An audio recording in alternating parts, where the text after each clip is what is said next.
Środa, 27 sierpnia. Witamy w Klubie Angielskim Katowice. Dzisiaj będziemy rozmawiać o śląskich szlagrach i o książce Radio Familog. Jej autorem jest Paweł Klica, nasz dzisiejszy gość. Powitajmy go brawami. Bardzo dziękuję, bardzo mi miło. Nam również. I jest z nami też artysta, muzyk szlagierowy Edward Sikora. Dziękuję, dziękuję.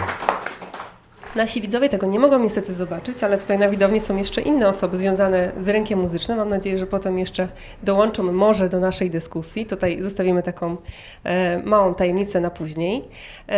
No ale to jeszcze będzie na to czas. Jeszcze na wstępie powiem, że nasz projekt nazywa się Impresje Górnośląskie Śląsk sztuką pisane, część druga. Jest finansowany przez Muzeum Historii Polski w ramach programu Patriotyzm Jutra. Ja nazywam się Barbara Szustakiewicz-Przybyłka, no a oglądają to Państwo na kanale Szybu Kultury. To zacznijmy nasze dzisiejsze spotkanie. Jeszcze tak, nim przejdziemy tak naprawdę do samej książki i do tematu muzyki, to może wyjaśnimy jeszcze, czy mówi się szlagier? Szlagry czy szlagiery? No właśnie. Jak ty mówisz, Edku? Szlagry. Szlagry. Szlagiery to jest takie szersze pojęcie. A szlagry to jest takie uściślenie, że tutaj u nas na Śląsku te szlagry się gro. I się śpiewa, i się do tego tańcuje i tak dalej. Nie? Tak, do pewnego momentu były tylko szlagry, a potem weszły rzeczywiście szlagiery jakoś tak, troszkę później. Tak mi się wydaje, nie? Tak, no. Okej, czyli... Pierwsze kasety były śląskie szlagry, te pierwsze takie musialikowe, że tak jeszcze powiem. No to może, żeby w tej dalszej części Polski było zrozumiałe, nie? Żeby nie poprawiali tam długopisem te IE jeszcze. Nie, szlagiery może być. I na tym etapie oba. Znaczy na jedno wychodzi. Tak. No. Tak. No, chciałam tylko uściślić, jak mamy mówić podczas dzisiejszej rozmowy, czyli mówimy o szlagrach. Można albo tak, moim zdaniem. Ale chyba też łatwiej się wymawia. No dobrze. Czyli o historii szlagrów będziemy dzisiaj rozmawiać. I tutaj, Pawle, do Ciebie pierwsze pytanie. W takim biogramie na tyle Twojej książki możemy przeczytać, że nad książką pracowałeś blisko 2 lata, więc poświęciłeś mnóstwo czasu na to, żeby zabrać materiały, opisać tą historię. I powiedz nam, co tak naprawdę motywowało Cię do tego, żeby tą książkę stworzyć i ją wydać i opisać? Znaczy, sytuacja była taka, że pracowałem w Narodowym Centrum Kultury w Warszawie i jako, że to jest państwowa instytucja kultury, to było dużo czasu, kiedy było dużo czasu poza pracą. I w pewnym momencie zacząłem puszczać tym moim współpracownikom z Warszawy właśnie, czy Wodzionka, czy Moplika, czy Teresę Werner i im się oczy coraz szerzej otwierały, jak widzieli, ile to ma wyświetleń przede wszystkim, ale też jakie zaangażowanie jest pod tymi filmami, bo pod tymi filmami są tysiące, jeżeli nie dziesiątki tysięcy komentarzy. I zadano mi pytanie, skąd to się w ogóle wzięło i prawda jest taka, że nie byłem w stanie na to wtedy odpowiedzieć. Jak szukałem w internecie, to się pojawiały różne dziwne odpowiedzi, bardzo marketingowe, do tego stopnia, że wspomniana wcześniej Teresa Werner właśnie w jednym artykule chyba sama się nie określiła pierwszą królową szlagierów, czy wokalistką, która szlagiery wymyśliła, ale wydaje mi się, że ktoś ją określił, któryś dziennikarze w ten sposób. Więc postanowiłem troszkę pokopać. Jak pokopałem, to się okazało, że te historie są na tyle ciekawe, że warto je utrwalić i warto je opisać. I stąd w zasadzie ta książka się wzięła. Czyli właściwie Twoja praca i znajomi z pracy troszeczkę stali się takim punktem wyjściowym. A ja mam tutaj, może przejdę do naszego muzyka. Jak rozpoczęła się Twoja przygoda ze sceną muzyczną, tą szlagrową? Bo jesteś tutaj, może jeszcze powiedzmy, to jesteś kompozytorem, gitarzystą, tekściarzem, współzałożycielem kilku zespołów, więc naprawdę dużo. I jak ta przygoda się rozpoczęła? Znaczy, zaczęło się od mojego przyjaciela wieloletniego. Graliśmy kiedyś rocka, on potem wyjechał do Niemiec. Potem jak już na tyle stanął na nogach i zniknęły wizy, to zaprosił mnie do siebie. Pojechałem do niego, próbowaliśmy nagrywać właśnie rocka, ale we dwóch to tak słabo wychodziło i od niego wyszedł pomysł. Mówi, hopie, może zrobimy jakieś szlagry, nie? Zaczął mi puszczać na okrągło jakieś tam przykłady. Powiem szczerze, to nie były moje klimaty, ale po jakimś czasie osłuchałem się z tym wszystkim, no i mówię, słuchaj, zróbmy to jak już, bo nie mamy więcej muzyków, zróbmy to we dwójkę na zasadzie takiego muzycznego kabaretu. No i pod tym kątem pisałem te pierwsze teksty, i muzykę i tak dalej. On miał w domu też studio nagraniowe. No i tak powstała pierwsza płyta i tak to poleciało. A przed nami byli pionierzy tego całego ruchu. Ja dołączyłem, jakby to powiedzieć, do już istniejącego zjawiska. Nie? A czy te szlagry były Ci znane wcześniej, niż ten kolega Ci je puścił, czy to dopiero było Twoje pierwsze spotkanie z nim? Słyszałem, że tak powiem, od sąsiadów na różnych zabawach takich w Domu Kultury. Tam leciały takie ześląszczone czy spolszczone szlagry niemieckie właśnie. To się grało, z tym, że tego w przestrzeni publicznej nie było. W radiu absolutnie, chyba że się puściło Deutsche Welle, to tam ewentualnie, nie?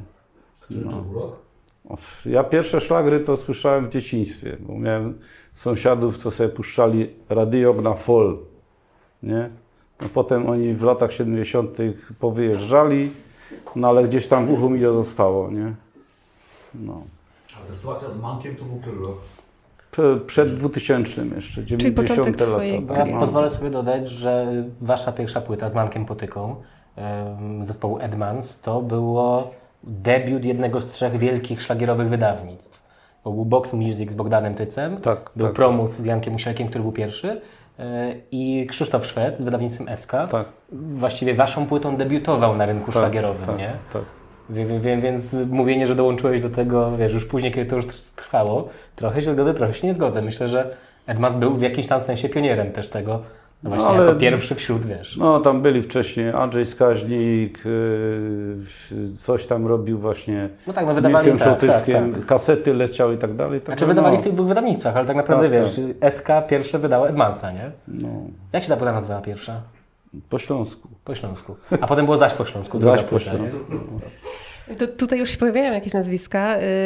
Ja muszę powiedzieć, że dla mnie, jako osoba, która wychowała się w centralnej Polsce i akurat tutaj taka muzyka no nie była tak, powiedzmy, dostępna na co dzień, czy obecna na co dzień w życiu codziennym, no ta ilość na przykład nazwisk, którą tutaj znalazłam w Twojej książce, no jest w pewnym momencie przytłaczająca, że ponieważ nie obcowałam z tym jakby na co dzień wcześniej, no to nie jest to łatwe, ale z drugiej strony faktycznie ona zbiera to wszystko i tutaj pozwala się jakoś w tym rynku muzycznym odnaleźć. No ale wróćmy do książki, już trochę się tutaj pojawiło tych nazwisk i tych początków, no ale wspomniałeś, że taką motywacją na napisanie książki było pytanie, skąd się wzięły szlagry. No to może po napisaniu tutaj możesz nam i tutaj naszym widzom Dobra, tak w ryzykuję. skrócie coś opowiedzieć. Dobra, to co mówię to jest moje zdanie. Wiem, że się wielu ludzi z nim nie zgodzi, ale pozwolę sobie zaryzykować. Muzyka ze śląskim tekstem istniała właściwie od lat 80., nawet 70. wcześniej. To są rzeczy typu Toluś Skupiński, który pisał teksty po śląsku, jest Pozłacany Warkocz, który no, był po śląsku w jakimś tam stopniu, ale jest też, no, są wykonawcy kabaretowi. Jest taka kaseta piosenki z Uzdrowiska Łaziska i to były kumpliki, chcę powiedzieć nie kumpliki. Też w każdym razie jeden z tych takich bardzo... Jorgusie? Nie. Jorgusie, tak. Jorgusie, Z tych no. prazespołów. Więc ta muzyka ze śląskim tekstem w takim wymiarze czysto kabaretowym wydaje mi się, że istniała właśnie od końca lat 70. Natomiast tak sensu stricte śląskie szlagry pod tą nazwą i tutaj bardzo dużo ryzykuję, ale zaryzykuję, to był Promus, to był Janek Musialik i to były duo trapery. Tutaj mówimy o jakich latach? To jest 95 rok. Wcześniej 92, 3, 4 grały Antyki. To jest Krzysztof Hanke, Grzegorz Spyra, kompozytor i Marian Makula, który pisał dużo tekstów. Mnóstwo innych nazwisk i mnóstwo innych osób, ale to jest jakby ta trójca święta, która Antyki na początku prowadziła, którzy jako zespół też działali bardzo sprawnie. Był wielki musical, który się nazywał Elver Show, który był bodajże zagrany kilkaset razy, chyba kilka tysięcy nie, ale kilkaset razy, który był no, wydarzeniem po śląsku, z muzyką po śląsku, koncertem, musicalem, kabaretonem, czymś w takim rodzaju. Więc o ile to funkcjonowało wcześniej dość długo, o tyle ośmielę się twierdzić, że duo trapery to były pierwsze rzeczy rzeczywiście nazwane marketingowo, komercyjnie szlagry. Czyli tak naprawdę mamy ten... Czyli 94, no właśnie, 95 rok. połowa lat 90. A teraz mam takie pytanie dotyczące samej książki i jej odbioru, bo ja tu wspomniałam o tym, że dla mnie ta ilość informacji była nawet może zbyt duża, a dla muzyka, który jakby żył w tym okresie, w tej branży, czyli no, są tam pewnie nazwiska znanych Ci osób.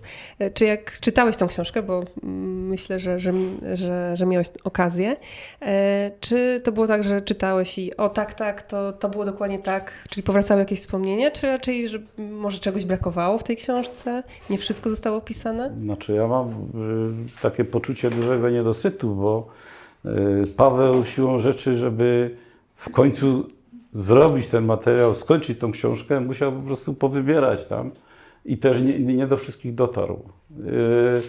Bo na moje wyczucie tak wymienionych tam jest no może 60%, to jest góra różnych ludzi, którzy w ten czy inny sposób byli zamieszani w to zjawisko. Ja nawet jeszcze wcześniej pamiętam, jak jeszcze było takie święto Trybuny Robotniczej, to mi tak utkwiło w głowie.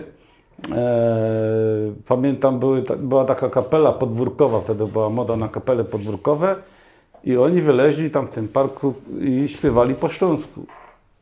Tak samo był kabaret, pamiętam, był Rosiewicz z Asią Bartel, to Asia Bartel wychodziła i mówiła monolog po śląsku. I to wtedy ludziom się strasznie podobało, tylko jakby to było wszystko marginalizowane. Gdzieś tam można było posłuchać, popatrzeć, ale w tamtych latach raczej w telewizji to zapomnij. Nie?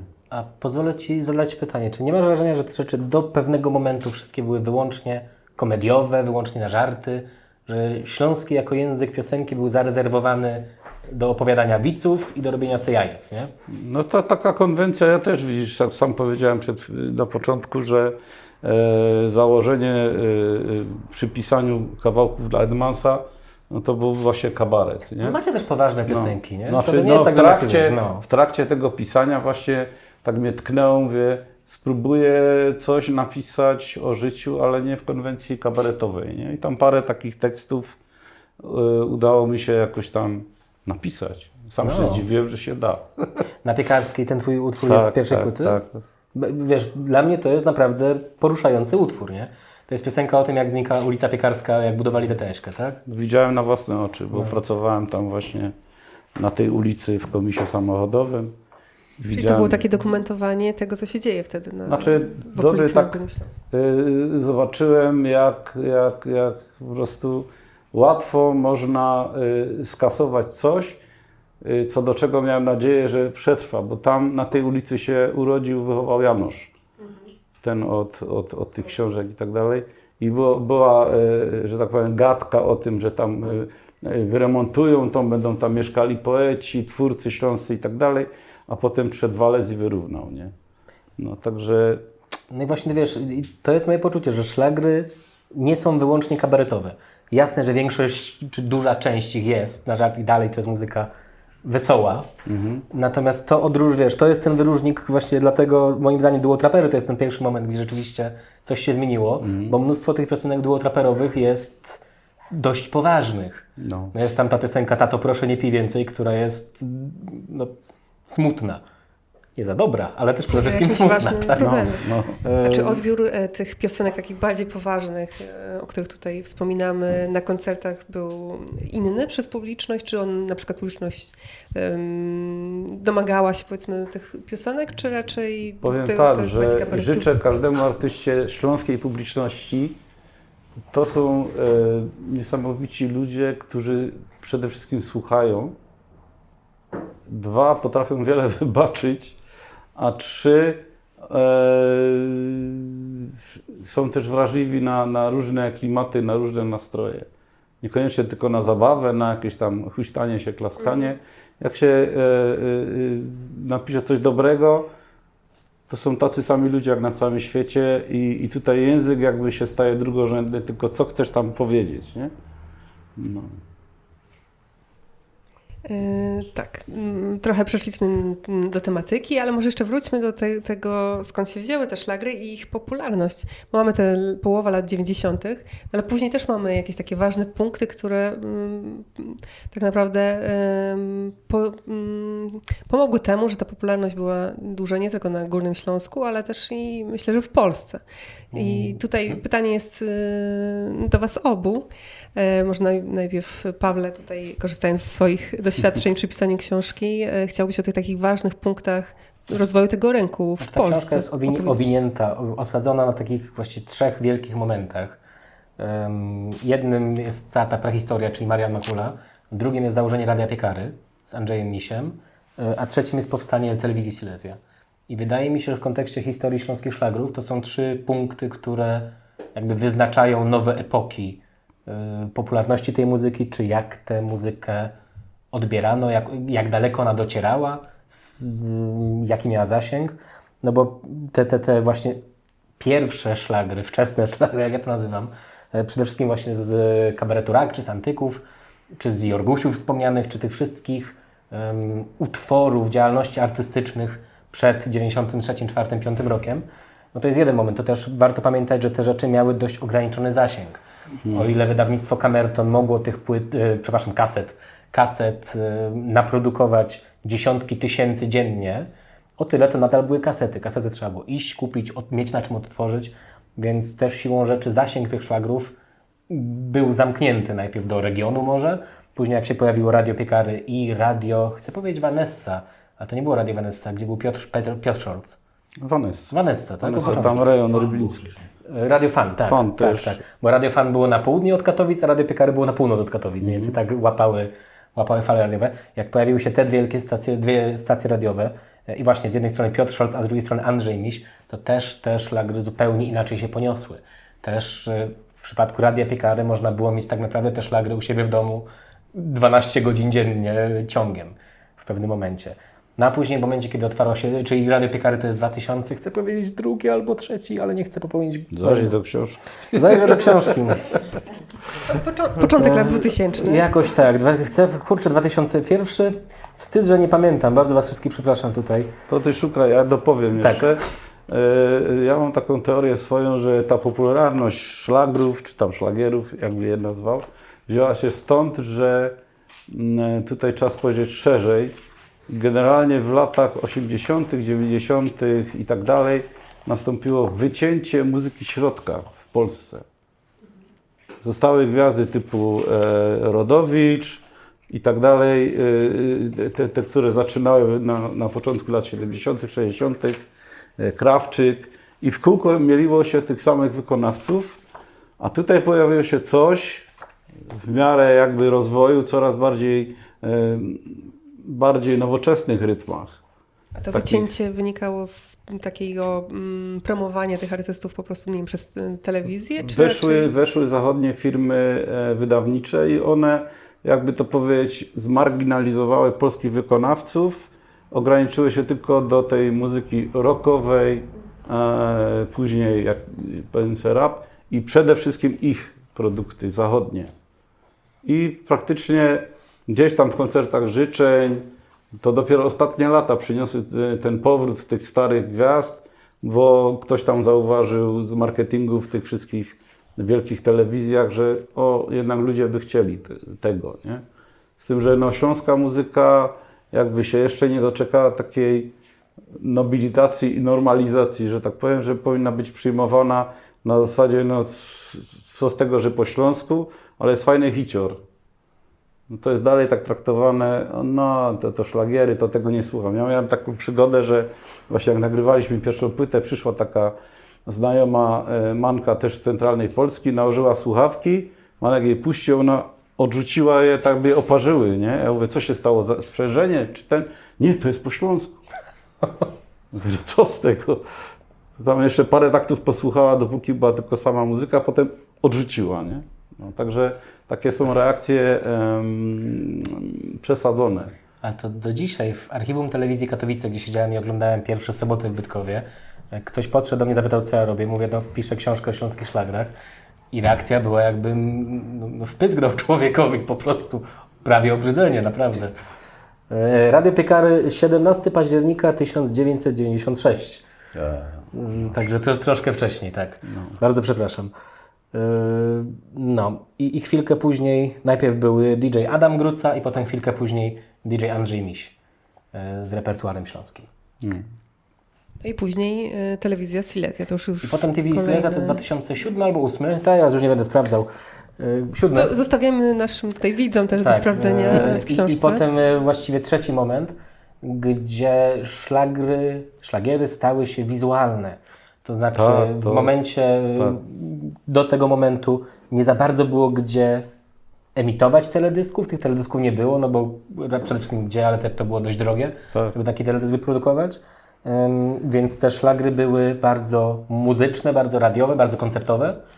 Natomiast nie były dostępne w telewizji. Przyszła telewizja Silesia. Raz, że miała ogromny zasięg, bo nie tylko ogólnopolski, ale właściwie ogólnoświatowy, więc dużo też Polonii czy Polonii Śląskiej było w stanie znowu sobie odświeżyć to i też pokochało to. Ale przede wszystkim stała się medium bardzo wizualnym. A teledysk idzie dalej niż sama piosenka w radio, moim zdaniem. Więc też siłą rzeczy te zasięgi i to zaangażowanie widzów stało się dużo intensywniejsze. Są śląskie gwiazdy, które bez oprawy wizualnej prawdopodobnie nie miałyby racji bytu. Więc mam wrażenie, że to był też ten trzeci wielki moment. No a potem już się działy różne inne rzeczy. Książka się kończy w 2014 albo około 2012 roku, więc chwilkę po renesansie telewizji Silesia. Z różnych przyczyn, natomiast moim zdaniem to były te trzy momenty. Czyli wersja pierwotna, mamy kasety, mamy radio i potem mamy telewizję. Swoją drogą ciekawe, jak ten rynek muzyczny, czy w ogóle by się rozwinął, gdyby na przykład rozwijał się dopiero teraz, czy to ta rzeczywistość lat 90., też ta technologia właśnie ta zmieniająca się, czy to waszym zdaniem miało też wpływ na rozwój tego? Wydaje mi się, że właśnie to, że niektórzy się zainteresowali tą muzyką wyłącznie z powodów komercyjnych, chodzi o wydawców.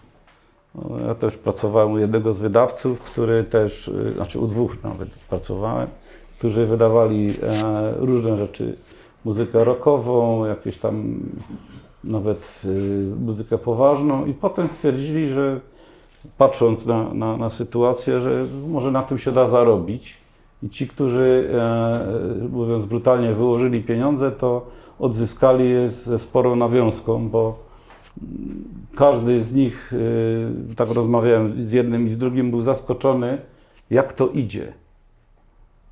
Bo to najpierw to szło przeważnie na targowiskach albo na jakichś tam sklepach wysyłkowych, a potem ja sam doświadczyłem tego, zaczęli przyjeżdżać hurtownicy z południa Polski, z lubelskiego, z nadmorza i to nie brali tam po kilkadziesiąt, tylko kilkaset naraz. Ale to nawet do dzisiaj, miesiąc temu byłem na Nikiszowcu, na jarmarku regionalnym, gdzie sprzedawałem tą swoją książkę o szlagrach. Widziałam, potwierdzam. Bardzo miło.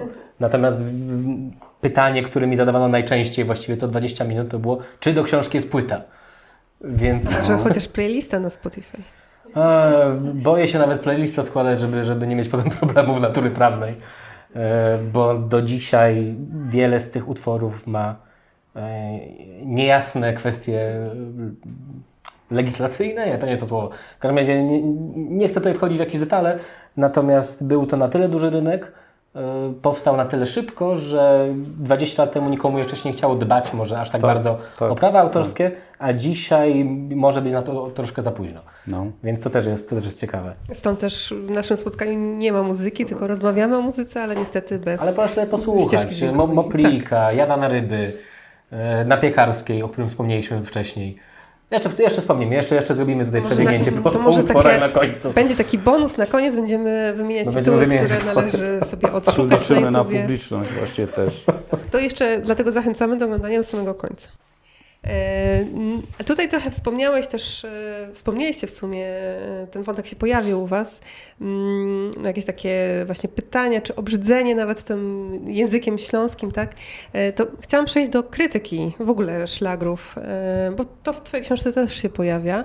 Tutaj no może bym powiedzieć, że to pewnie głównie krytyka ze strony elit intelektualnych, tak to możemy nazwać. Jakbyś miał określić, opisać właściwie, czego dotyczyła ta krytyka i dlaczego śląskie szlagry były krytykowane? Czy są nadal można? Znaczy, wydaje mi się, że to jest troszkę kasus świata według kiepskich. I w przypadku naszym śląskim Świętej Wojny. Kiedy Sławek Zieliński stawał się dyrektorem telewizji Silesia, to wspomniał, że wiele osób prosiło go, żeby przestał emitować Świętą Wojnę, która była emitowana od kilku lat wcześniej na zupełnie innym kanale w innej telewizji. Bo wszyscy mieli poczucie, że to jest coś, co przynosi Ślązakom wstyd.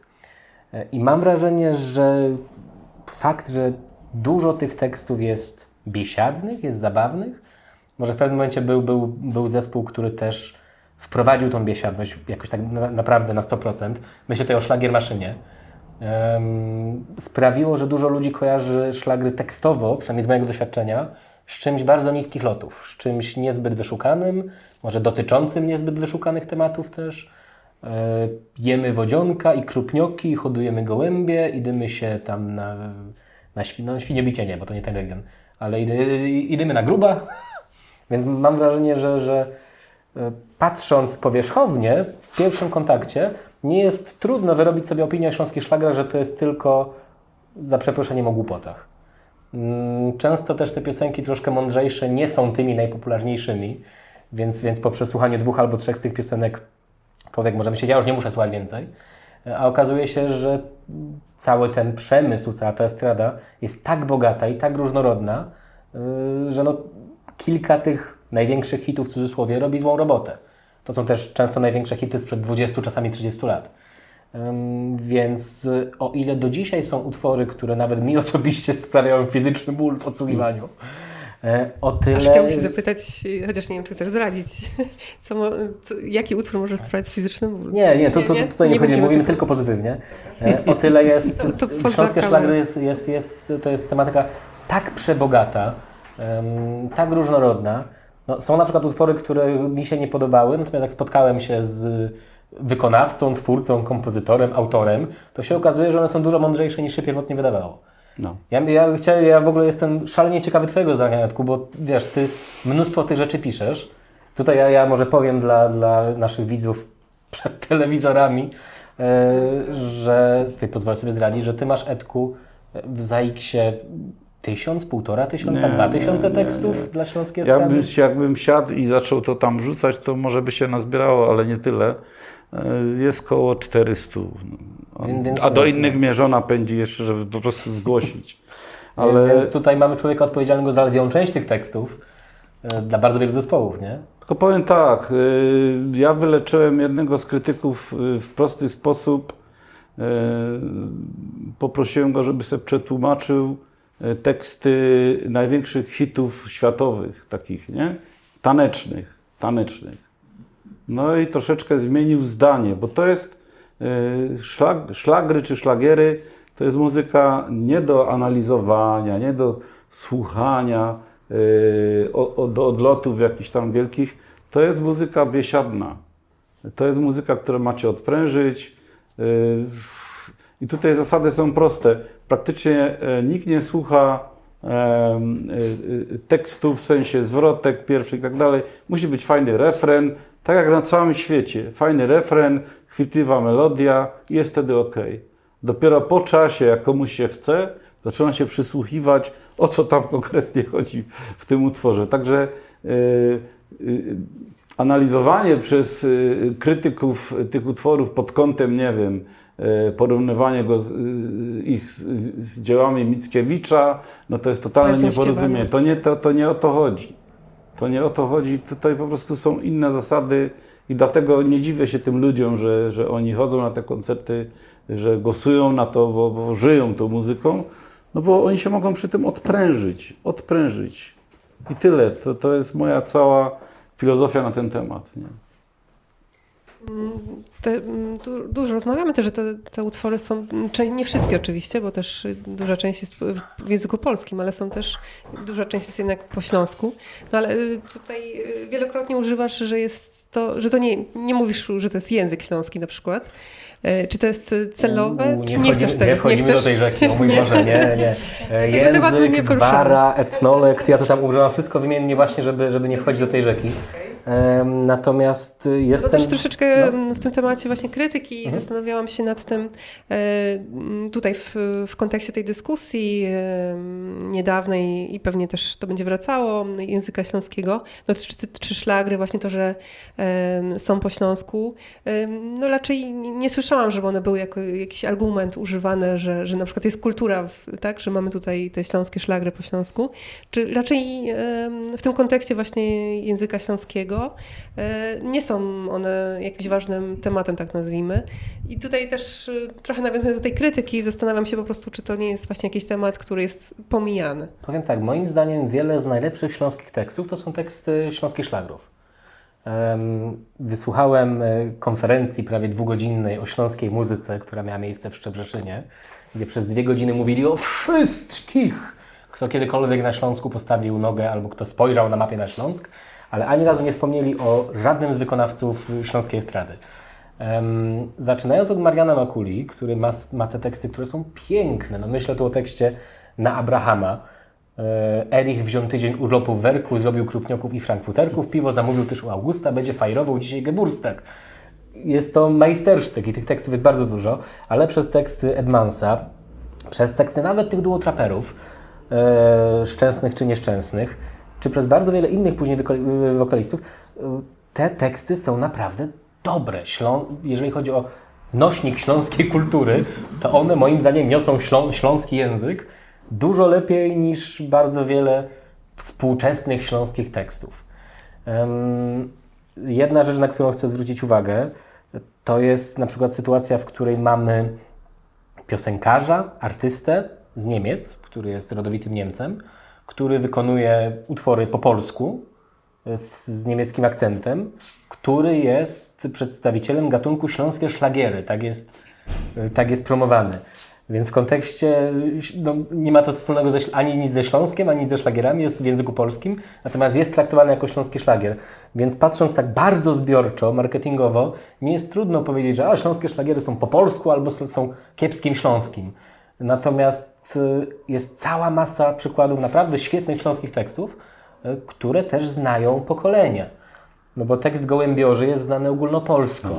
I pozwolę sobie stwierdzić, że ten tekst Gołębiorzy dla języka śląskiego zrobił więcej niż nie jeden czy jakikolwiek inny śląski tekst powstały w ciągu ostatnich 15-20 lat.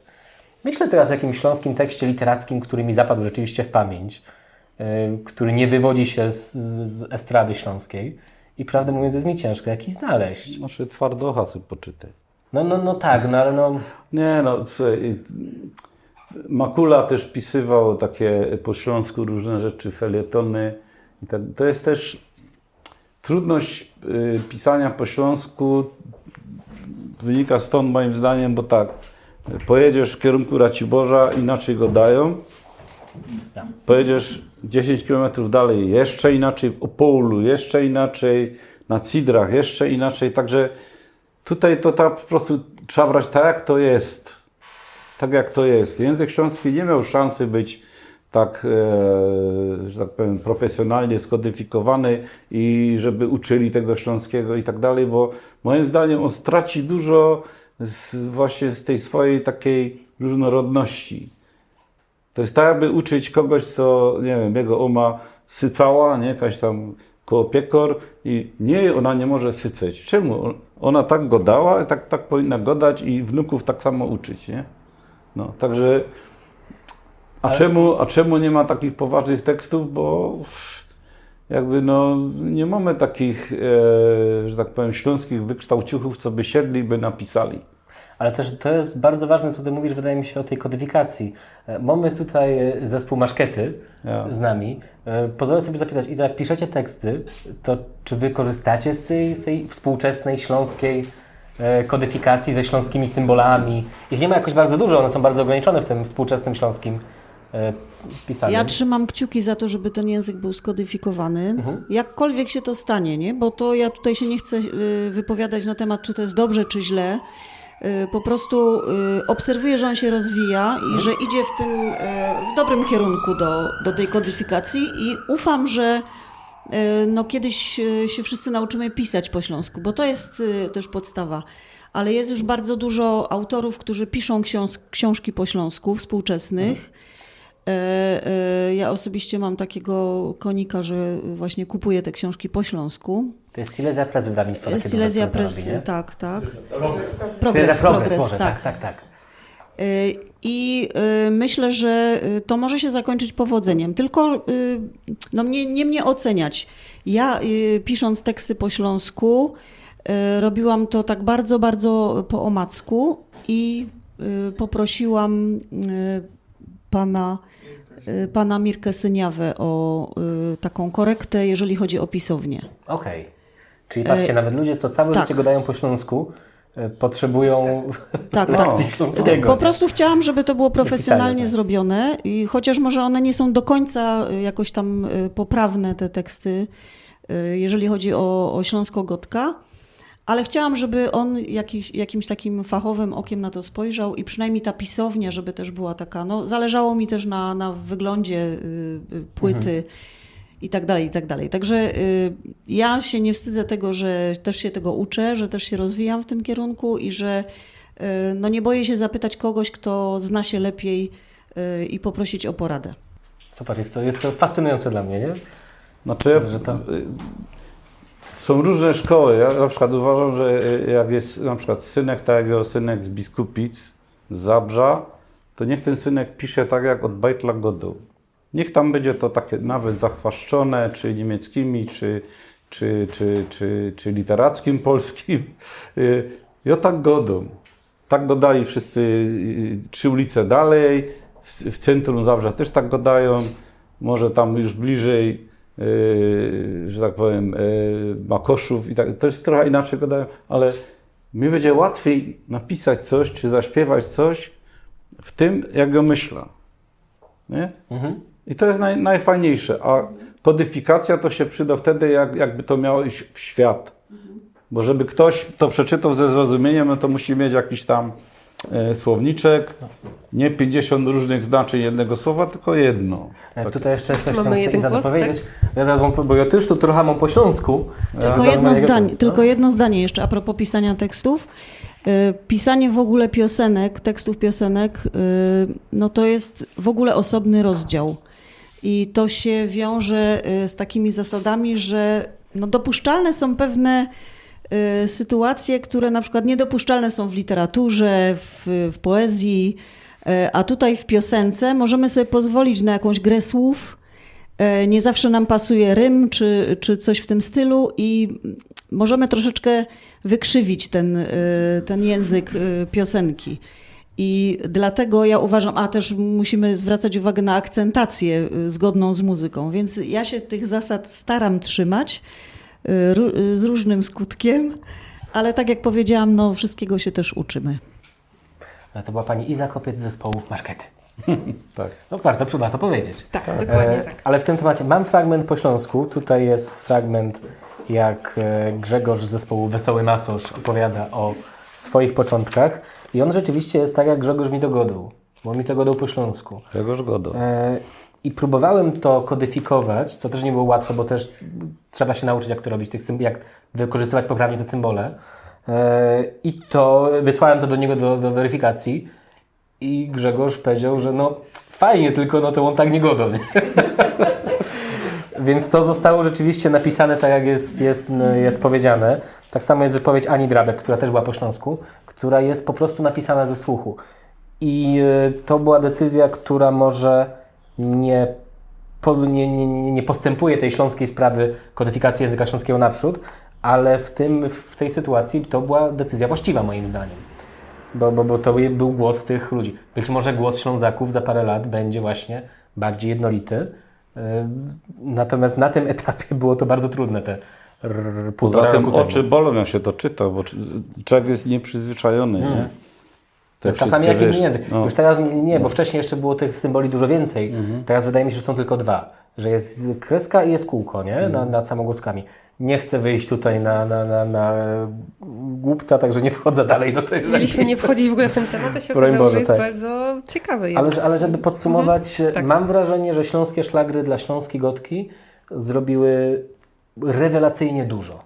I w pewnym momencie to był główny nośnik żywego śląskiego języka.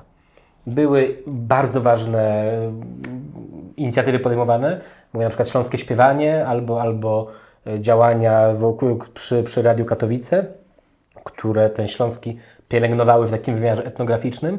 Natomiast żywe śląskie słowo w pewnym momencie wydaje mi się, że niosły śląskie szlagry. Mam na myśli lata 2000 do 2010. Właściwie ten okres radiowy do momentu otwarcia dużej śląskiej telewizji. No, to taki pomysł mój jest na to. No dobrze, to zostawmy na chwilę ten język śląski, czy w ogóle śląski. A twoja książka kończy się na 2012 roku, tak tutaj też powiedzieliśmy. Mniej więcej, tak? Tak. Tak. No ale jednak rynek cały czas się rozwija. Tutaj może, Edku, do Ciebie pytanie. Masz tutaj doświadczenie wielu lat na tej śląskiej szlagrowej estradzie.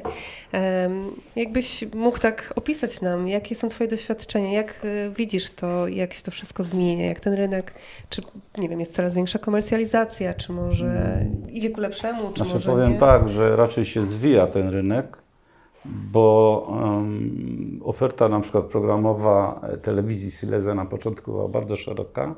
W tej chwili wystarczy po prostu włączyć i popatrzeć.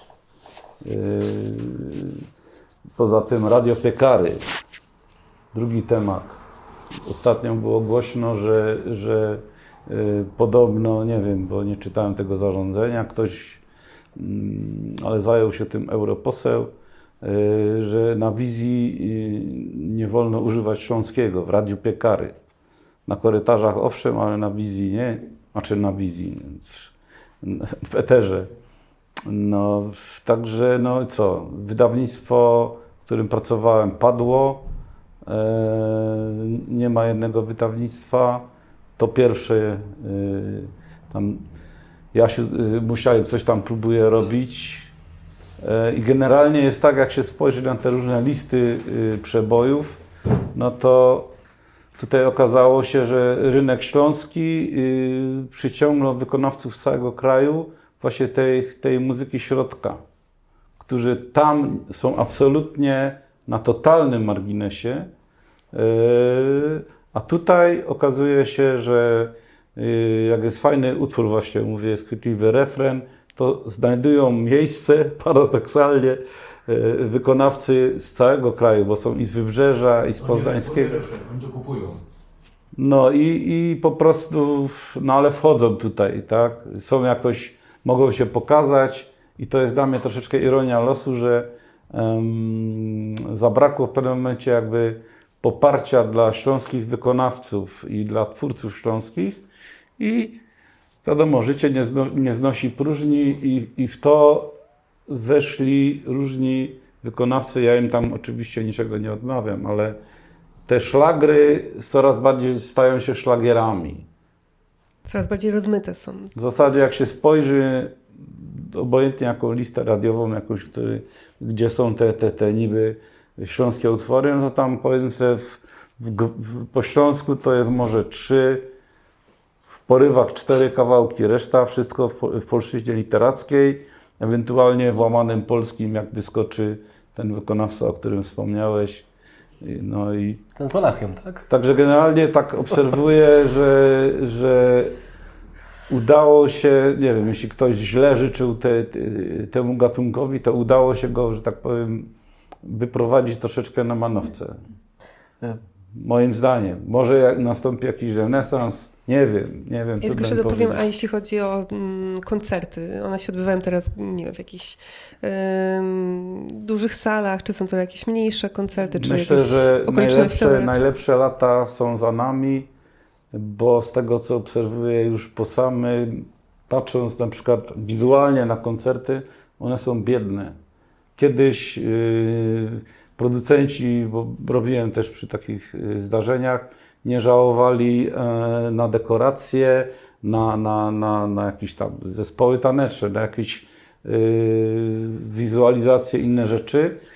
Brali duże sale, ryzykowali. Mało tego, rejestrowali to tam na ileś kamer, 8, 9, 10, robili z tego materiał i to gdzieś tam zostawało. W tej chwili oprócz jakichś, powiem sobie, transmisji ewentualnie streamingowych, no to nie wiem, czy ktoś jeszcze się w to bawi, żeby angażować jakieś konkretne środki w to, żeby to rejestrować. A zgodzisz się ze mną, Edku, że teraz śląskie szlagiery jest łatwiej usłyszeć na żywo poza Śląskiem? Bo patrzyłem na przykład 2 dni temu na repertuar Festiwalu Śląskich Szlagierów we Wrześni pod Poznaniem, gdzie przez całe lato co tydzień jest śląski wykonawca. I tam było duże nazwisko na początek, duże nazwisko na koniec i 10 nazwisk, których w życiu nie słyszałem, grających codziennie koncerty właśnie we Wrześni. I będąc w tejże Wrześni 2 lata temu na koncercie Piotra Feschtera, tam był komplet. Ten amfiteatr ma chyba z 800 miejsc. I tam był komplet, tam było full. Pod Poznaniem w miejscowości chyba 50-tysięcznej września, tyle mniej Znaczy więcej. to jest robota tych poznaniaków, którzy znaleźli się u nas właśnie jako wykonawcy i na zasadzie bardzo fajnie, takiej wzajemności. To było tak, że ich tutaj zapraszano i ktoś tam się zorientował, że tym ludziom tam się to też podoba, poznaniakom. No i ktoś spróbował raz, drugi, trzeci, piąty, 10 i to tam, powiem szczerze, że frekwencyjnie czasami lepiej wygląda niż tutaj u nas na Śląsku. Ale też na przykład patrzę na ostatni projekt Mirka Szołtyska. To jest Mirek Szołtysek, Wesołe Trio i Marsa Alam. To się chyba nazywa 2 pokolenia. To tam koncertów jest dużo i gęsto i one są wszystkie w promieniu 300 km od Katowic minimum. No. Więc No właśnie, z czego to wynika ta słabnąca? No z jednej strony to, że tych artystów ze Śląska faktycznie może być mniej, ale czy może też społeczeństwo tutaj na Śląsku, może to jest jakaś kwestia też tożsamościowa, trochę też poruszasz to chyba w swojej książce, Pawle, to czy ten sposób pokazywania Śląska jakoś może nie wszystkim odpowiada, czy jakby zmieniło się też w ogóle społeczeństwo, które mamy, to już nie są właśnie lata 90., czy tylko no zmieniło się też chociażby, nie wiem, to tutaj stolica Górnego Śląska, czyli Katowice. Inne są realia życia, więc powiem, czy to też ma na to wpływ? moim zdaniem, bo to oczywiście zaraz Edku, chętnie usłyszę też Twoje zdanie. Natomiast godanie po śląsku, na Śląsku jest traktowane niepoważnie. Myślę o zespole Frele na przykład, który śpiewał po śląsku, który zrobił super karierę w Polsce, a na Śląsku był karcony wręcz przez wszystkich wybitnych Ślązaków, wybitnych medialnych Ślązaków. Myślę o rzeczach typu, no nie wiem, spektakle po śląsku w Teatrze Śląskim. Chociażby jest taki spektakl Byk Roberta Talarczyka, który jest ciepło przyjmowany na Śląsku, ale poza Śląskiem jest przyjmowany entuzjastycznie wręcz, mam wrażenie. Albo mianują mnie Hanka, przecież to jest... No tak, chociaż to uniwersalnie jest chyba Tak, przyjmowane. ale no, przebój, powiem, z tym, że to są takie rodzynki w cieście, bo generalnie to wszystkiego po trochu jest, że jest praktycznie przesyt tego wszystkiego, bo dożynki, jakieś imprezy miejskie i tak dalej, także ja zauważyłem, że się wykształciła taka grupa fanów, którzy jeżdżą, wszędzie są, ale ta grupa po prostu z przyczyn naturalnych topnieje, a jest to już coś zwyczajnego na Śląsku. To nie jest coś, że wow, po śląsku śpiewają, tylko to jest, no, przyszli, zaśpiewali, no to posłuchamy, możemy wyjść w połowie, nic się nie dzieje, jeszcze za darmo w dodatku, nie? No i to tak znormalniało i życie, mi się wydaje, pokaże, jakie jest ostatecznie za jakiś czas, czy może już jest tak, że ta muzyka, ci wykonawcy znajdą jakąś swoją lukę i tam już zostaną, albo to zniknie, nie wiadomo. Nie wiadomo. No w każdym razie była supernowa i zobaczymy. Na razie to wszystko jeszcze fruwa, ale coraz Jest pewien mniej. cykl życia. No. Znaczy patrzę tak Z czego to się wzięło, Edek, twoim zdaniem? Z tego, że Przesyt z czego się wzięło? przesyt z czego się to się wziął wzięło? z tego, że znalazło się na początku kilku, potem kilkunastu, potem kilkudziesięciu ludzi, którzy po prostu patrzyli tylko, żeby zarobić kasę i się zwinąć. Praktycznie Jest to brak weryfikacji generalnie tego, co się dzieje? to, do czego zmierzam, że od początku grzechem pierworodnym tego wszystkiego było to, że nie było żadnej weryfikacji. Brali jak leci wszystko, stąd te opinie niektórych, no bo na jednym koncercie można zobaczyć do dzisiejszego dnia coś strasznie żałosnego i coś bardzo dobrego. Nie? I tutaj ci, którzy to organizują, w ogóle ich nie interesuje jakby to, żeby przyciągnąć... Trzymać jakość. Tak, podtrzymać jakość, czy na tych listach, czy w repertuarze. Czyli media i wydawcy, krótko mówiąc. No, chodziło o to, żeby nie patrząc dalej niż miesiąc do przodu, naczepać trochę pieniędzy, a co dalej z tym będzie, to... No niestety dalej nie ma żadnego pomysłu na to, co z tym robić profesjonalnie. A dałoby się. Dałoby się, jak ze wszystkim, nie? A zgodzicie się ze mną, że w dzisiejszych czasach ludzie, którzy robią rzeczy wartościowe, robią to na swój własny rachunek? Myślę na przykład o Grzesiu Poloczku, który chyba nie jest w żadnym z tych dużych wydawnictw jeszcze istniejących. Nie, nigdy nie był. Czy nawet Maszkety, które też funkcjonują poza tym głównym biegiem. Natomiast obieg telewizyjno-radiowo-główny to jest właśnie maszyna, która przyjmuje, nie weryfikuje, gra i wyrzuca, nie? Więc to najlepiej słyszalne śląskie szlagry w 2025 roku to są właśnie te rzeczy bez weryfikacji. Natomiast te rzeczy bardziej wartościowe są mniej dostępne siłą rzeczy, nie? Znaczy mnie to zawsze dziwiło, bo zadawałem pytania właśnie tym najważniejszym z tych producentów. Mówię, czemu wy się tym poważnie nie zajmiecie? Bo to tak pograją i to się samo skończy. No. Ja mówię, spróbujcie. No. Był ktoś z was w poważnej telewizji gdzieś zaproponować coś. Nie, oni z nami nie będą gadać. Czyli od razu było ręce do góry. Czyli jak już ktoś nie wierzy, kto to produkuje, wykłada pieniądze, nie wierzy w to, że coś z tego będzie, patrzy tylko, żeby powiem sobie, mu się zwrócił ten najbliższy koncert, albo ta płyta, no to wiadomo, nie tylko, znaczy to jest taka zasada w całym wszechświecie, że no nic musiałoby się stać nie wiadomo co, żeby to załapało na szerszą skalę, nie? Takie moje zdanie. A za granicą mamy tych wykonawców szlagierowych, niemieckich czy holenderskich, którzy istnieją i grają 30-40 lat, są dalej gwiazdy, nie? Mam na myśli, na przykład ostatnio sobie wyskoczyło mi w playliście Guns N' Vice, Roya Blacka. Roya Blacka? Roy, nie? Tak. No to jest utwór z lat 60., szlagierowy tak naprawdę, szlagier lat 60., który do dzisiaj funkcjonuje i jest towarem eksportowym do pewnego stopnia. To były szlagier parady, nie? Jeszcze przed moim urodzeniem.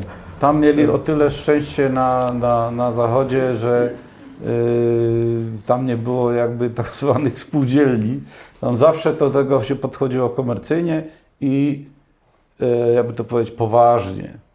Bo tam dalej tak jest, u nas jeszcze nie.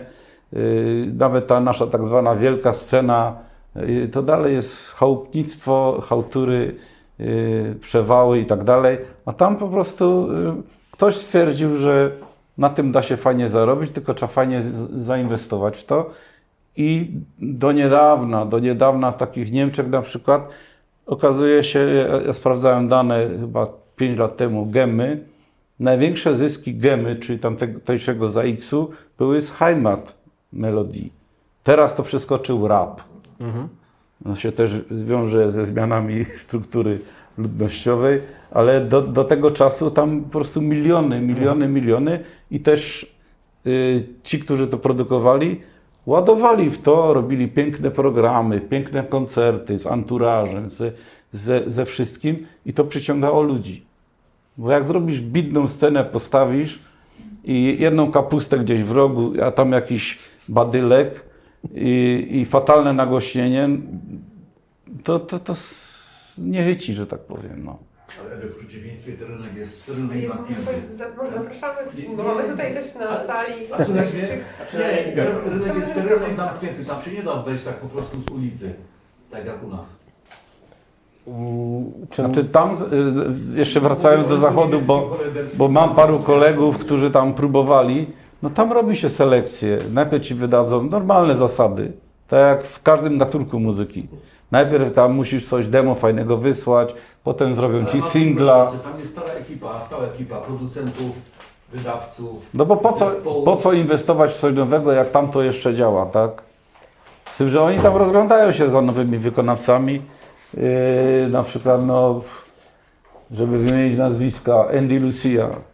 Andy wydał sobie singla. Cholecki gdzieś tam wydał singla w Austrii. A podaj mi jednego Polaka, który tam odniósł sukces z naszych tutaj. Jednego Polaka. Simoni. Edward Grok. Lat temu 20, gdzie No, ale królowały... było, nie? Tutaj narodowość mi się wydaje, ma takie drugorzędne znaczenie. Po prostu jak jest, mówiąc brutalnie, dobry towar, to zawsze ktoś się znajdzie, co będzie chciał to kupić.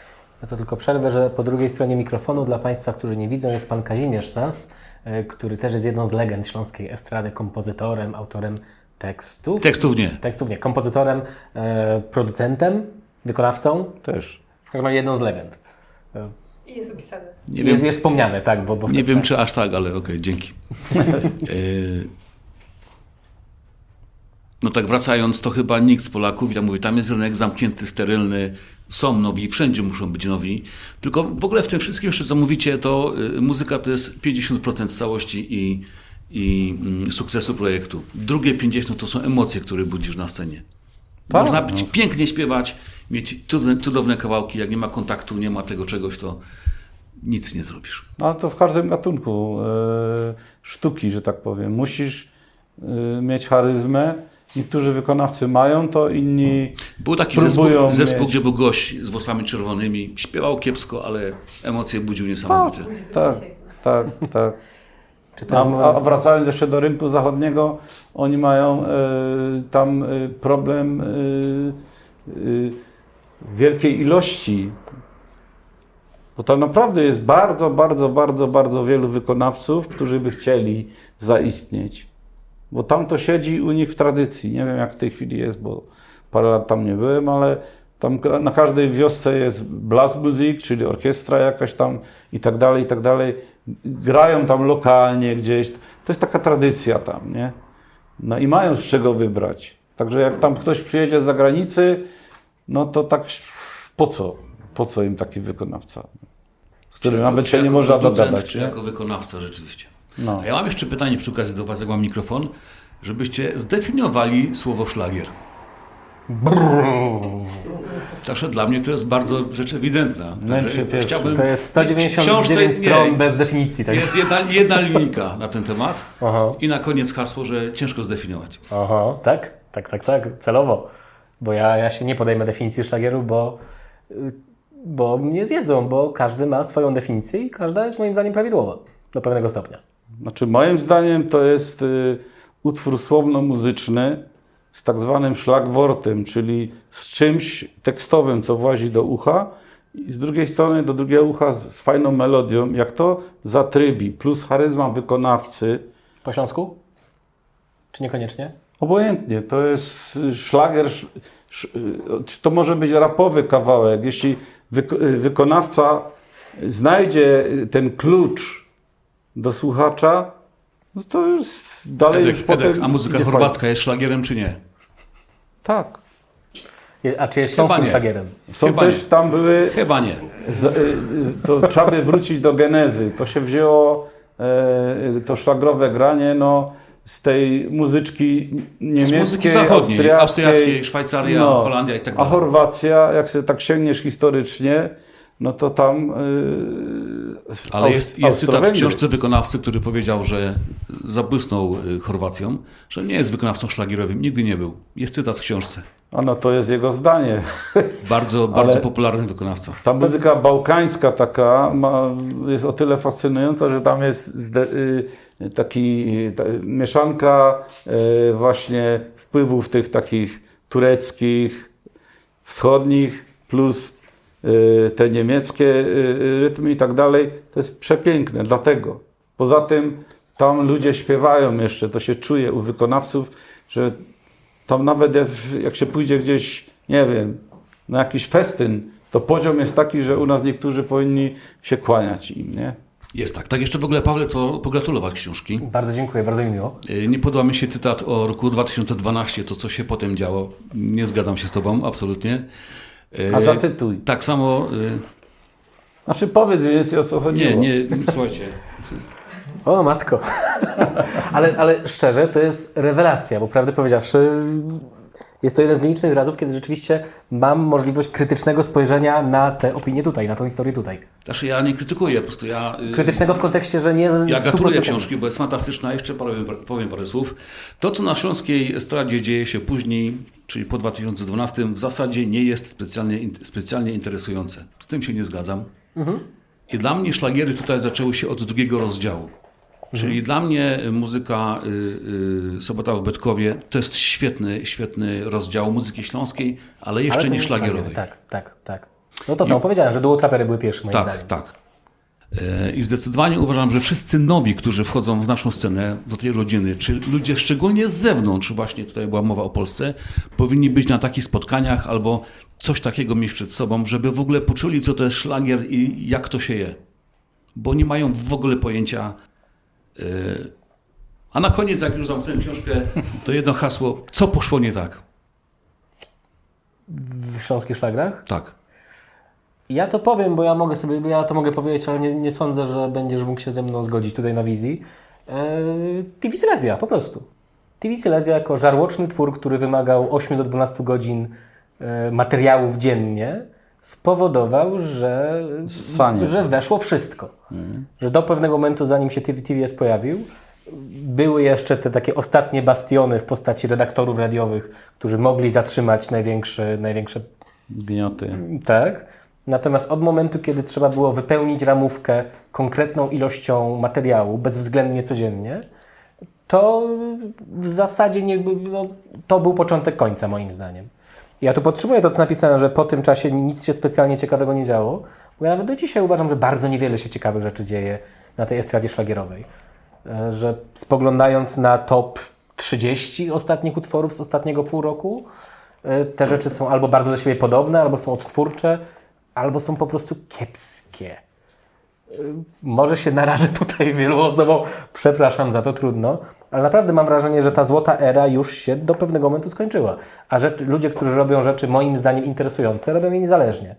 Myślę też na przykład o Piotrze Feszterze, który ma teraz Alpina Band i to jest muzyka stricte bawarska, ale po śląsku. To są projekty, które są interesujące, ale one bardzo słabo przebijają się do ogólnej świadomości. Ja sobie odnotowałem parę rzeczy jeszcze a propos. No to przede wszystkim to, co mówiłeś, chodzi o media, czyli brak weryfikacji. To jest główna sprawa. Dla mnie jeszcze upadek Rady Piekary. To jest kolega z Rady Piekary, który też był w radiu rok 2012, 9 do 18. I to były te takie złote czasy Rady Piekary, kiedy rzeczywiście od świtu do nocy wszyscy się wsłuchiwali w to. Radio Piekary i TVP3 też odpuściło sobie szlagiery. To jest temat następny. TVP3 kiedykolwiek emitowało szlagiery? Tak. Tak. Tam pan Patlewicz też miał swoje zasługi w tym temacie. Byłem osobiście 2 czy 3 razy na takich Okej. nagraniach. No. A jeszcze, mikrofon. Bo tutaj wspominaliśmy o tym, że to jest też muzyka taka biesiadna, tak? A przez te 30 lat też się zmienił sposób życia tak naprawdę ludzi. I tak naprawdę, nie wiem, w rodzinach tak coraz rzadziej się, nie wiem, wspólnie śpiewa, tak? Taka biesiada, no poza weselem tak naprawdę. Nawet na urodzinach, tak? To jest tylko 100 lat, tak? I potem gdzieś tam może muzyka czasem jest w tle, a może czasem są też takie imprezy, że w ogóle nie ma muzyki. Więc ja mam wrażenie, że to jednak się zmienia cały czas. Jest coraz mniej tej muzyki w takim życiu codziennym, więc może to też ma wpływ na popularność tej muzyki szlagierowej. Znaczy generalnie moim zdaniem muzyki jest za dużo wszędzie. Każdej muzyki jest za dużo wszędzie. Jest w windach, jest w marketach, jest dziesiątki stacji takich naziemnych, setki internetowych i wszystkie pompują niesamowite ilości dźwięków. Poza tym, wychodząc od tego założenia, niczym niezwykłym nie jest usłyszenie muzyki. Kiedyś jak wylos Hop z Cyją na plac, zaczął coś tam grać, to się zlatywała cała ulica, siadali i było pięknie. W tej chwili to jakby ktoś takie coś zrobił, to na niego będą wrzeszczeć, hopie, przestań narmować, bo ja tu oglądam Polsat, nie? Albo coś tam, serial jakiś. Także generalnie to jest tak, za dużo muzyki, 2, bardzo łatwy dostęp do tego, nie jest to jakieś coś niezwykłego, a po trzecie niski poziom w większości tych prezentacji, gdzie wychodzi wykonawca, on nawet między utworami nie ma nic do powiedzenia, no tylko wyjdzie teraz taki kolejny koncert i leci to z playbacku, on tam albo pół playbacku w najlepszym przypadku, odśpiewa swoje, następny i tak zauważyłem, że jako widz, że prawie żadnej reakcji. Kiedyś było nawet słaby występ, to ludzie tak siedzieli, nie? W tej chwili siedzą tak, albo rozmawiają i coś tam leci, no i Emocje tych, co mam się Nie ma- emocje, To tak. jest ten moment, w którym ja przytaczam moją ulubioną anegdotę z tej książki. Gadałem ze Sławkiem Zielińskim, który był jednym z dyrektorów TV Silesia i zanim przyjechał objąć stanowisko dyrektora, przyjechał na galę śląskiej muzyki do Spodka. To była jedna z 2 wielkich gal w Spodku, które były. I chłop, który był przez cały PRL, chyba, chcę powiedzieć w Polskim Radiu, ale w jednym z tych państwowych rozgłośni radiowych w Warszawie, mówi, że takich emocji jak na koncercie Mirka Szołtyska, to on doświadczył wcześniej tylko 1 raz w życiu. Jak z Jaruzelskim byli w Korei Północnej i się ludzie rzucali pod auto Kim Il-sena, jak jechał przez ulicę. Że to były te same emocje, jak wtedy w tym Spodku na tej widowni. Także zgadzam się z emocjami, tak. Emocje najważniejsze. Wywiad z panem Zielińskim chyba sprzed 3 lat, tak, na urodziny. Jest pytanie o wywiad z panem Zielińskim na urodziny TV Silesia. Tak, to był wywiad po udzieleniu mi wywiadu do tej książki. I pan Zieliński, cieszę się, że udzielił mi wywiadu do tej książki, bo wydaje mi się, że mógł sobie odświeżyć to wszystko, o czym potem mówił w TV Silesia. To było na chwilkę przed premierą tej książki, jak zagryzałem zęby, że... tej stacji, absolutnie to, co powiedział. Jeszcze raz? To nie było na rękę tej stacji, to co tam powiedział. Tutaj pan Kazimierz mówi, że to nie było na rękę stacji, co powiedział, bo prawda jest taka, że TV Silesia, nie chcę tutaj wchodzić w te detale, bo to nadal jest bardzo istotny gracz na współczesnej śląskiej estradzie, więc myślę, że nie ma sensu niepotrzebnie antagonizować nikogo tutaj. To, co powiedziałem, też świadczy o tym, jak istotny jest to gracz. Natomiast ta stacja się po prostu radykalnie zmieniła po pierwszym 1,5 roku swojego istnienia. I nie ma w tym nic złego i stacje się zmieniają. I to też jakby miało wpływ na to, w którym kierunku to dalej poszło. Bo przez pierwsze 1,5 roku TVS było radykalnie inną stacją telewizyjną niż do dzisiaj, w mojej opinii. Co też ma ponownie przekład na to, jak Śląsk jest odbierany w kraju i za granicą. Jak ktoś na ten TVS czasami natrafi, to myślę, że reaguje inaczej niż zareagowałby w 2008 czy 2009 roku. Nie, 2007 chyba TVS się otwarło, albo 2008. Dobrze, mniejsza z tym. Wstyd, że nie pamiętam, no ale wiecie, czytałem tę książkę na tyle dużo razy, że już...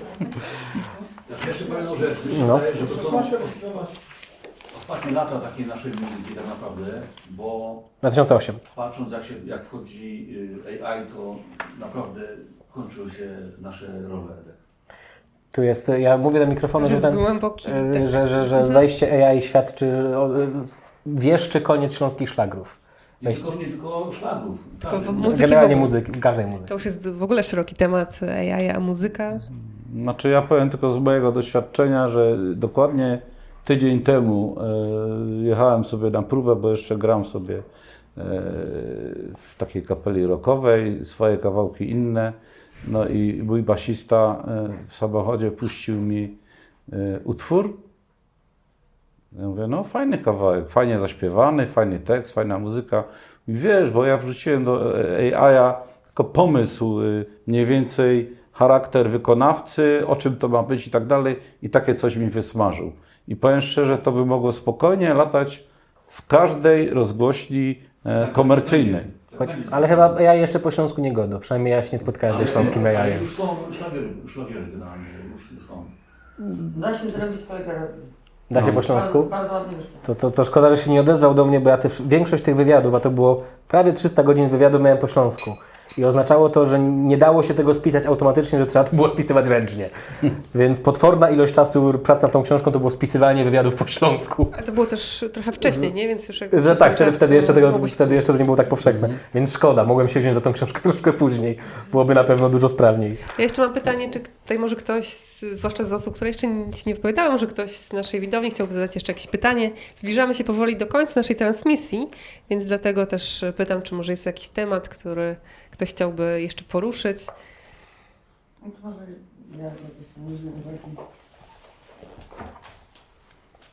Ja szczerze mówiąc należę do tych osób, które nie słuchają śląskich szlagrów. Przyszłam tutaj tak z ciekawości. Ale rzeczywiście interesujące jest to, że te koncerty są gorzej odbierane przez to, że są gorzej organizowane, bo jedyny koncert szlagrowy, na jakim byliśmy z mężem, to był koncert w Opolu, gdzie pojechaliśmy na Hajno. I Hajno przecież to jest tytan estrady, prawda? On powinien budzić emocje jak nie wiem co. Scena nieudekorowana, pan z Monachium występował przed nim. Hajno dawał z siebie wszystko. Myśmy mu zrobili węża z kolegami, żeby on się cieszył, że ktoś... Ludzie tak siedzą, rzeczywiście coś w tym może być, że nie jest to już takie święto. były, oni ledwo co słyszeli. Natomiast druga sprawa, ja nie wiem, czy to nie będzie dla Was obraźliwe, ale mówimy Heimat Melody. Czy uprawnione jest moje skojarzenie, że te złote lata szlagrów przypadają na złote lata disco polo i jest to jakaś regionalna odmiana?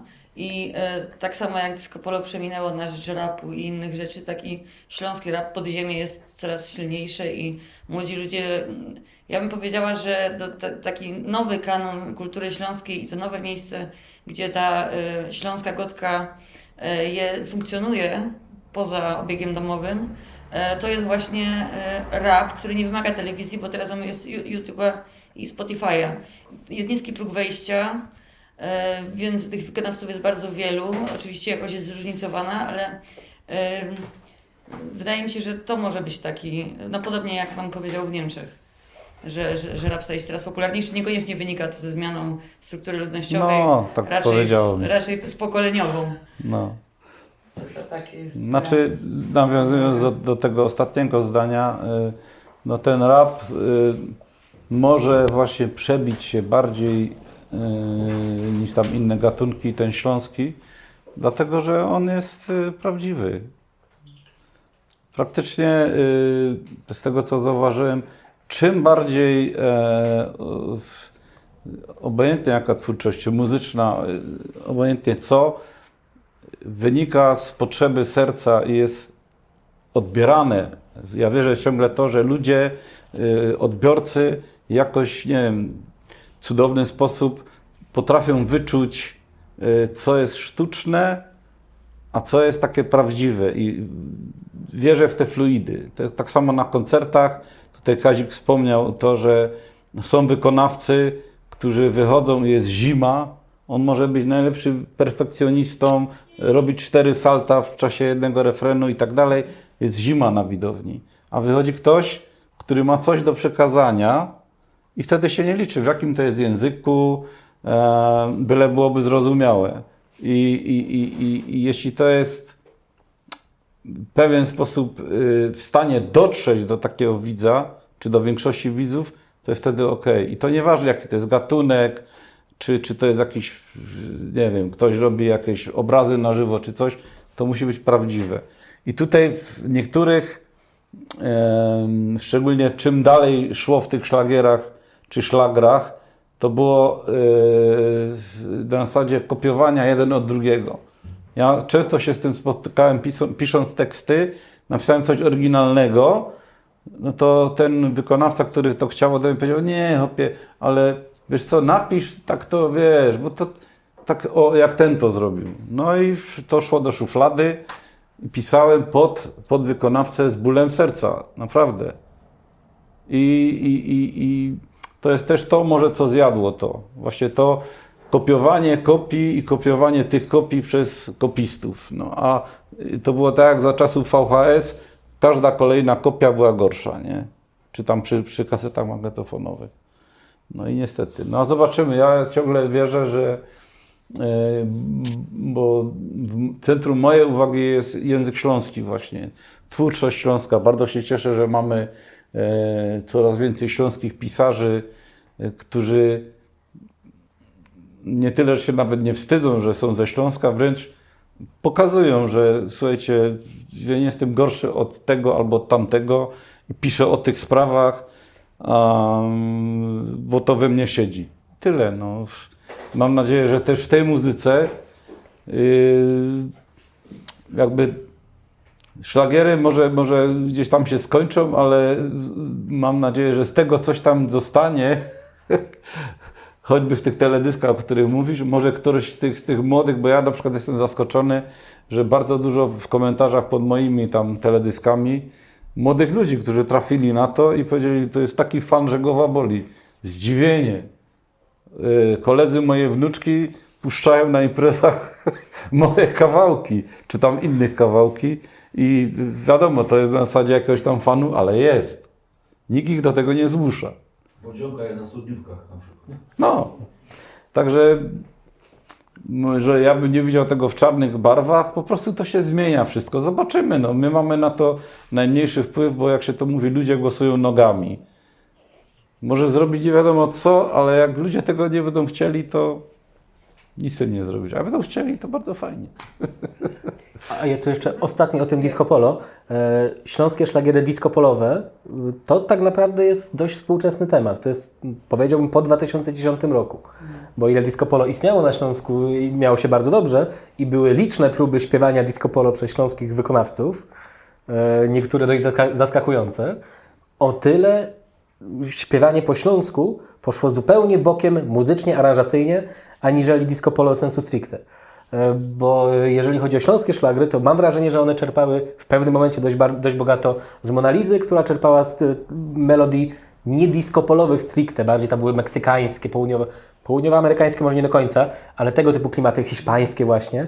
Więc mam wrażenie, że śląskie disco polo, takie o którym możemy myśleć dzisiaj, to jest temat właśnie po 2010 roku. Natomiast same śląskie szlagry wyrosły od tego disco polo zupełnie niezależnie i tekstowo i przede wszystkim muzycznie. Bo naprawdę rzeczy duo traperów nie brzmią w ogóle jak disco polo, mimo tego, że powstawały, kiedy disco polo miało się bardzo dobrze. I późniejszych zespołów. I nawet kolejne zespoły, o których myślę, czy choćby ta szlagier maszyna, to też są bardziej z polki niż disco polo, mimo tego, że to pełniło podobną funkcję, nie? Więc mam wrażenie, że to jest bardzo rozłączne, że to współistniało, ale jedno z drugim miało bardzo niewiele wspólnego. Przynajmniej ciężko byłoby mi znaleźć śląski szlagier, o którym można powiedzieć, to jest disco polo, który powstał... Właśnie chodzi mi bardziej o tą paralelę potrzeb, bo właśnie tak jak Pan mówi, pełniło podobną funkcję i przeżyło swój początek, rozkwit i koniec mniej więcej w tych samych momentach, co może wskazywać na to, że właśnie... Znaczy powiedziałbym, że śląskie szlagry dużo później. Disco polo 94, 5 rok to jest renesans, 3, 4 może? I pod koniec lat 90. czy 2000 już to dogrywało. Natomiast moim zdaniem złote czasy śląskich szlagrów to jest od 2000 do 2010. Więc jasne, zgodzę się, to jest to, o czym mówiliśmy, że po 2012 nie ma nic ciekawego. To jest troszkę moje zdanie, że renesans śląskich szlagrów moim zdaniem już mamy za sobą. Może jeszcze wróci. Tutaj patrzę na Ciebie z dużą nadzieją, czy patrzę w ogóle po Was wszystkich tutaj. Natomiast przechodzi do podobną ścieżkę co disco polo, ale zupełnie jest odrębna od siebie. To co, może przejdziemy do bonusu? Będziemy powoli kończyć. Wymieniamy śląskie szlagry? O, Tak, matko. jakieś takie taką naszą tutaj playlistę dla Dobra, naszych to ja widzów wrzucam, bo nie wiedziałem tutaj, że Kazio Sas jest autorem muzyki do wspomnienia o Jusku Poloku, więc wrzucam z przeprosinami. Nie, ja nie jestem autorem muzyki, jestem bardziej aranżerem. Aranżerem, przepraszam. Tak, w tym temacie tak. Bo O Jezu, to kto napisał muzykę do wspomnienia o Jusku Poloku? To przydał Mirek generalnie, on to zaśpiewa tak po prostu. Okej, dobra. Nawet nie wiem czy... Utwór jest opisany zresztą w książce. Tak, to jest utwór Mirka Szołtyska, bardzo popularny w pewnym momencie, bardzo emocjonalny. Zespół Edmans, czyli Jada na ryby, na Piekarskiej. Poratuj mnie, to jest godzina już 19. Wystarczy, no i tak bardzo dużo pamiętam. Zespół Maszkiety obecny tutaj z nami, z ostatnim przebojem to było imię męskie, jedno imię męskie, przypomnij mi. Jak się nazywa wasz hicior ostatni? Nie Młynoż, nie będą, jak ty? Przypomnij mi proszę. Pomóż mi, poratuj mnie. Nasz ostatni duży przebój. Życie po leku. A jeszcze, dobrze, Życie po leku zespołu Maszkety. Nie wiem, co mi się pomieszało. Klasyki, czyli Moplikiem Sajadana Szychta, Na Abrahama, to wspomniałem wcześniej. Śląski reggae przecież, Leszek Reggae po Chwilec. śląsku. No, to Pewnie. był Wicior. Ja na spotkaniu w Kinie Kosmosu słyszałam po raz pierwszy Stary Zegor Mom. Digi Digi Bomom Stary Zegor, twój tekst, Edku, nie? Tekst mój, ale tak. muzyka zerżnięta. Nie, Ale tak dobrze, jeszcze powiedz, ile było zapożyczeń w tych piosenkach? Ile było zapożyczeń w piosenkach, jest W pytanie. piosenkach naszych tutaj śląskich. bardzo dużo. Chyba wszystko, co można było, jest zerżnięte. No czy nie To jak to się wszystko. nazywa coverowane? Nie, dużo rzeczy jest zerżniętych, ale można by szukać w muzyce popowej czy w rockowej, podobnie jest. Po prostu ktoś liczy, że może się nie zorientują. Chociaż No, ktoś mi wspominał, że po Śląsku był wykonywany hymn jakiegoś zespołu piłkarskiego z Chorwacji i to szło jako przebój w pewnym momencie, więc to... Ale jeszcze wrócę do disco polo. Mogę na sekundkę? Bo tu się Jasne. Tu jest- zacierają troszeczkę. Nie wam tylko mówię. Zacierają między disco polo a szlagierami. Na przykład Aleksandra mogłaby być spokojnie kawałkiem szlagierowym. Tak. Tak. Muzycznie to jest typowo... No że to spełnia jest szlagier. te, wiesz, jakby wysłali to na TV Silesia czy do radia, to spokojnie leci. No. Nie wiem, czy to był przez mikrofon usłyszane, więc mówimy o utworze Utworze, Aleksandra. ale siejonka Aleksandra. Szanowni Państwo, zapraszamy na kolejne odcinki z serii Śląskie Szlagiery. Myślę, że powoli zakończymy naszą transmisję, bo już dość długo trwa i bardzo dziękujemy za uwagę naszym widzom. Zachęcam oczywiście tutaj do lektury książki, tam jest jeszcze dużo ciekawostek. Bardzo No i dużo. oczywiście do słuchania i do przychodzenia na koncerty. A może jest jakiś termin koncertu, na który możemy zaprosić? Powiem tak, ja od jakiegoś czasu odpuściłem sobie koncerty ze względu na to, że tak jak mówię, no, te warunki są coraz słabsze, a nikt mnie nie zaprasza. Także tutaj to się A tak teraz składa. to mnie zapraszam do Rudy Śląskiej, za miesiąc będę tutaj, będzie Iza Czyli prowadziła spotkanie ze mną. We wrześniu, tak? We wrześniu czy październiku? W październiku chyba jesteśmy mówieni, tak. Październik, Ruda Śląska. Także zapraszam na moje social media, Paweł Klica, wydawnictwo szerokie. Jak się wpisze szlagiery, to ja też gdzieś tam wychodzę co chwilę, także Bardzo fajnie. prawda, nie? Dziękujemy za oglądanie. Naszymi gośćmi był Paweł Klica i Edward Sikora. Bardzo.